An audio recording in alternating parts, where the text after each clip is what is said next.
Hey y'all, happy Monday. This is my Real Housewives of Potomac review.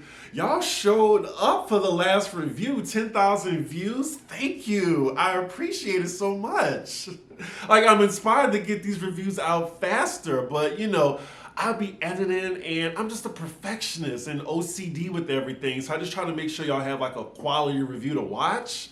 But yes, thank y'all. This episode was cool, not as great as last week, but let's get into it. So we left off where, Wendy just cleared Giselle and everyone is just gagged by Wendy's reaction. Giselle just sitting there trying to pretend that Reed didn't bother her by asking, oh, where's the food? Robyn is still toasted. Robyn is sitting there talking to herself, trying to figure out why Wendy's so mad. It's just a blog. If it's not real, why be getting so mad about it? She has a right to. Y'all supposed to be her friends and talking about her husband cheating on her behind her back. Even though you say it's not true, then address it to her. Don't talk about it amongst yourselves. Every time I see Robyn, I'm just like, damn, I hope this is her last season. But I feel like her and Giselle are like a package together. I feel like they both have this symbiotic relationship with each other. Robyn needs Giselle and Giselle needs Robyn. Robyn also asked Giselle, is anybody mad at Ashley? Because she literally just dropped the bomb and left.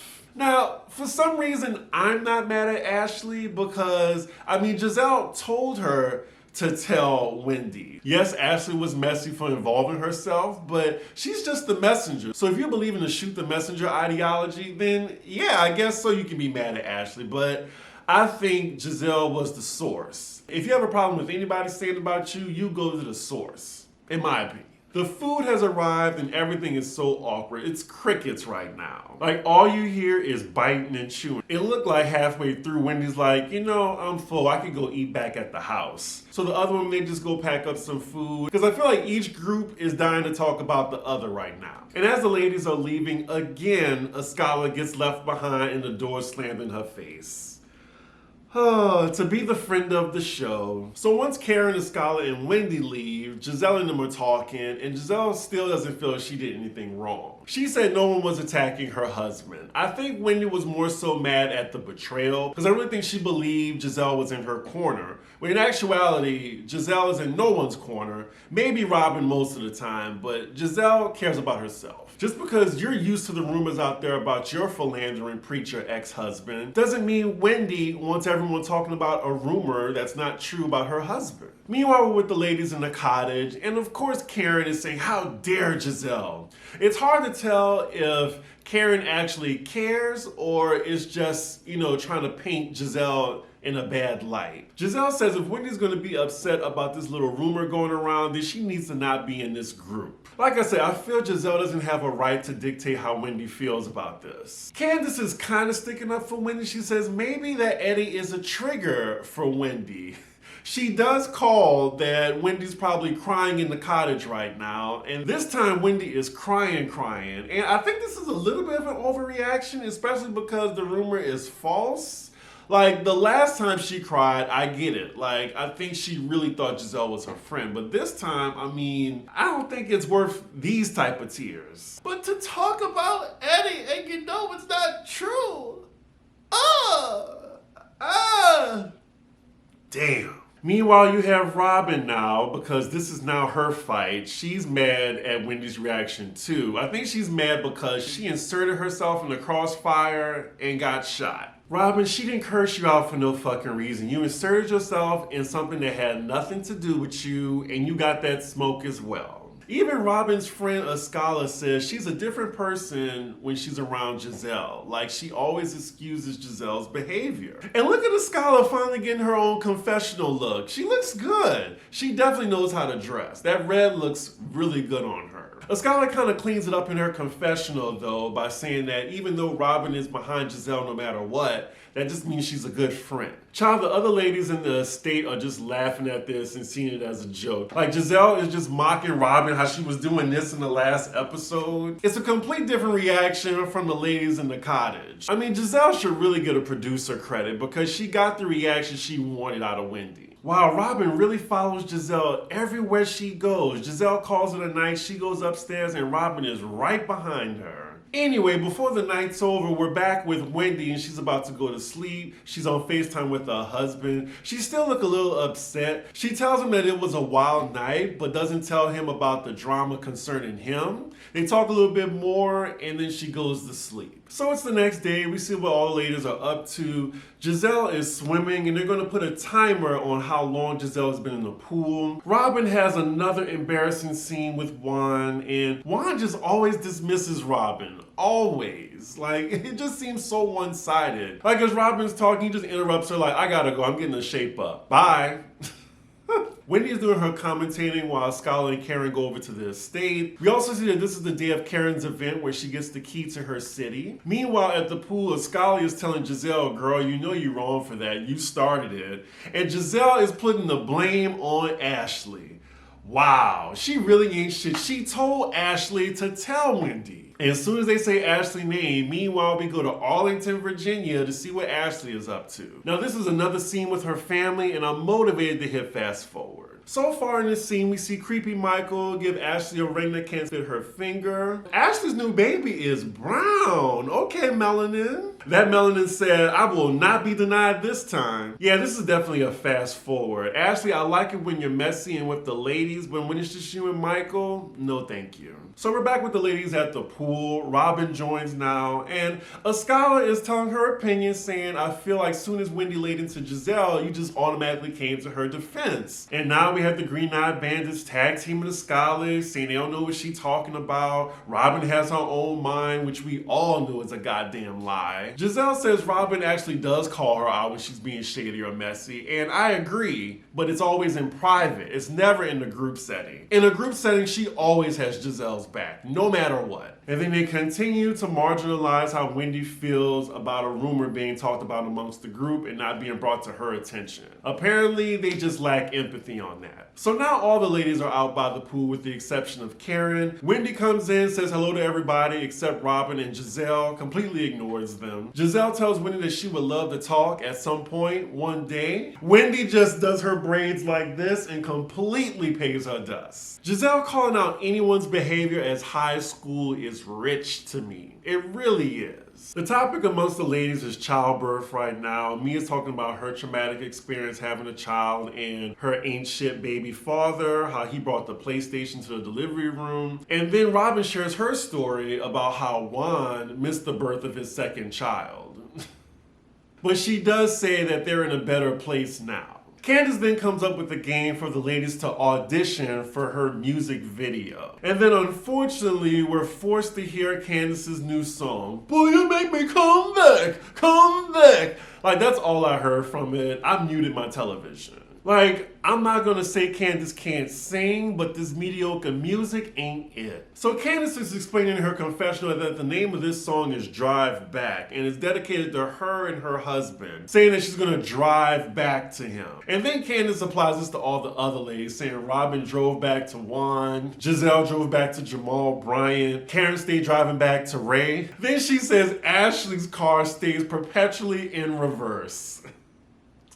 I still can't stand her, but Candace is on one of the confessionals this season. As the ladies are practicing for their game, Robyn lets us know that she was actually in a video. It was Bad Boy for Life. And I'm like, Robyn, you were an extra in the pool in the background. There was no dancing from you, period. Like, I'm an extra too. Like, I was in a music video. FYI, I was in Janelle Monáe's Tightrope video. I was in there twice. You can see me in the back dancing, and you can see me as the mirror man in the beginning. FYI, go and look at it. So they playing this stupid game. First up is Robyn, Giselle, and Mia. Giselle is stiff and crunchy. Mia is twerking. Robyn is doing her best Darren's dance groove numbers. Of course, Karen has something to say about Giselle's dancing, saying she out there flapping her vagina. We have Wendy and Scully up next. Are we going to have to hear Candace's song all throughout this? But yeah, I don't know what type of hood liturgical dance they doing right now. And then last but not least, we have Karen dancing by herself, and she's giving auntie at the barbecue. And then of course we have Giselle's commentary on Karen's dancing, and she says she's not sexy at all. She feels sorry for Ray, and she's going to get him a stripper. So after all this nonsense, Candace says Karen is the winner, and she also lets the ladies know that they're invited to be in her video whenever she begins to shoot it. Next scene, we have Karen, Mia, and Wendy going to Karen's event in her hometown, while the other ladies are going to play tennis. Now we see Candace and Scarlett versus Giselle and Robyn playing tennis. Fast forward, of course. Meanwhile, we're with the other ladies in Surrey, Virginia, which I just checked, y'all. The population is 357. This is almost my graduating class. But Karen is getting the key to the city. So they're meeting up with Karen's family. We also see Ray. It's not that many people. It's just maybe 10 of them all together, including the woman who's gonna give the key to Karen. What is Karen actually getting the key for? Like, what does she accomplish? Just being on Housewives, being the most famous out of the 357 people that live there? Like, I'm just wondering, what does she do? I'm guessing she put the town on the map? You would think she's getting the Nobel Peace Prize right now. I humbly accept this responsibility. Of what? So there's a little bit of an awkward moment after Karen finishes her speech. Ray comes up and congratulates her and then reminds her about an announcement for her business, La Dame. And it turns out Karen's company is coming out with a candle line and aromatherapy. The same thing as what Wendy's doing, releasing her candles. Wendy is like, she didn't tell me about this. And then of course production asks Karen, why didn't you tell Wendy about your candle line? Karen is like, first it was all about Wendy in that moment. And then second, she's saying, well, Wendy has a 1-wick candle. La Dame has 3 wicks. Whatever that means, because I'm not a candle buyer. But Karen, I'm calling bullshit on that. Karen, again, she's a liar sometimes, and in this case, she could have told Wendy about that. At this point, we have 3 people on this franchise releasing candles. Also, we find out that Karen is getting the key to the county, not key to the city. Oh, God. So now we're back with the other ladies who are playing tennis.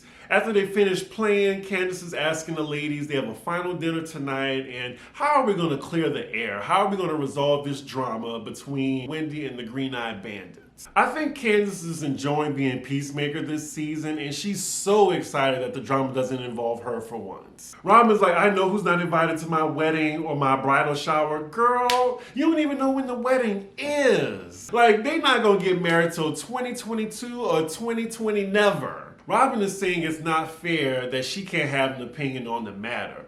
Robyn always has something to say when it comes to Giselle, specifically, and she always comes to Giselle's defense. So you deserve that smoke. You went to the crossfire and got hit. You can't get mad about that. So the most interesting place in Surrey, Virginia that Karen took the other ladies was at a 7-Eleven. So we're in the car with Karen, Mia, and Wendy, and they're on their way to the estate for dinner, and Mia is kind of being a little messy right now, telling them what the other ladies talked about after they left. Mia tells Wendy that Giselle called her a weak bitch and she don't need to be here. Wendy's like, did she say that? Mia says something along those lines.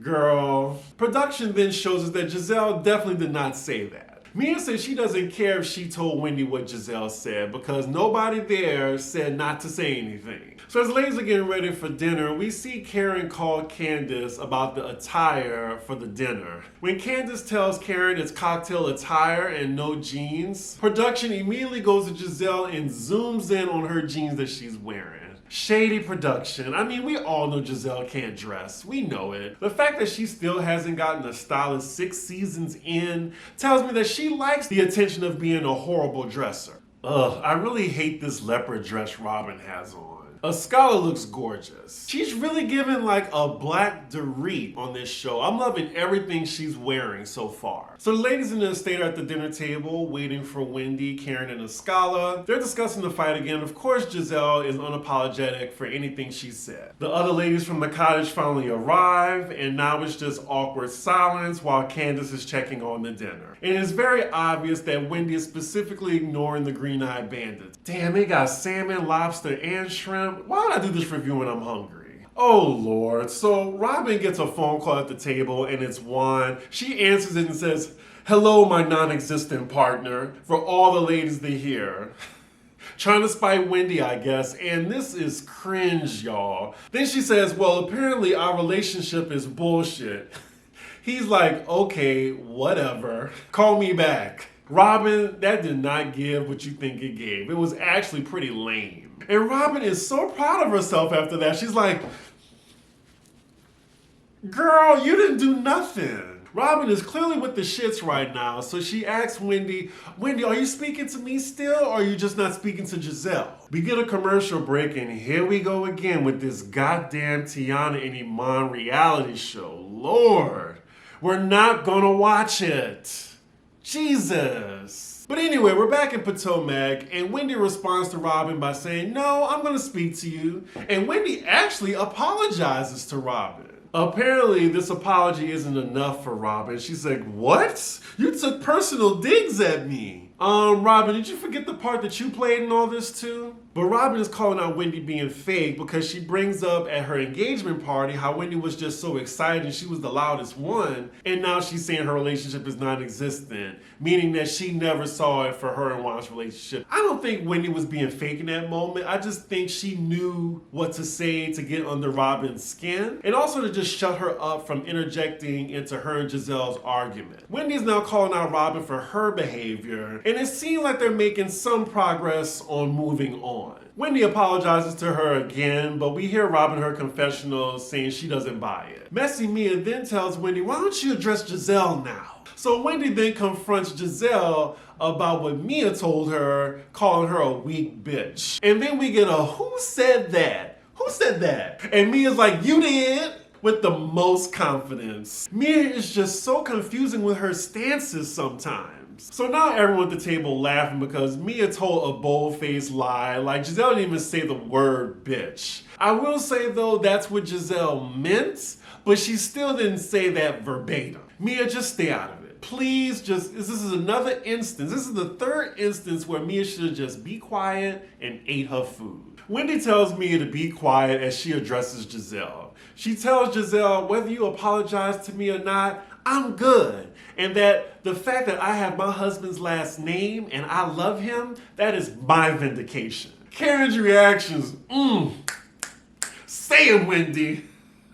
Karen is just getting a kick out of it that Giselle is on the receiving end. She loves it so much. Now, Karen, I need you to stop. She keeps egging it on. She's like, damn, Wendy did that, damn. As far as Giselle responding to Wendy, she just dismisses it. She's like, okay. And Giselle is just taking it in because I don't think she cared about Wendy's friendship in the first place. So it looks like Wendy and Giselle aren't going to get to a resolution at this dinner. So they just leave their relationship how it is. And that is where the episode ends. And after that, they give us the mid-season trailer, which I think was really good because it's focusing on the husbands. We get the salad toss, which I can't wait for. Also, shout out to Mia for giving me a repost on her Instagram. She's kooky, but I enjoy her on this franchise so far. This episode was okay. It was just filler dealing with the aftermath of the Wendy-Giselle fight. I can't wait for next week, though, because that's when we get Ashley versus Candace. I really hope Ashley puts Candace in her place. But Candace got that mouth, so I'm not sure. Let me know what y'all think. Whose side are you on, Wendy or Giselle? Is Candace getting on y'all nerves as much as mine? And with that, make sure y'all like, comment, and subscribe. And I will see y'all for the next video. Bye.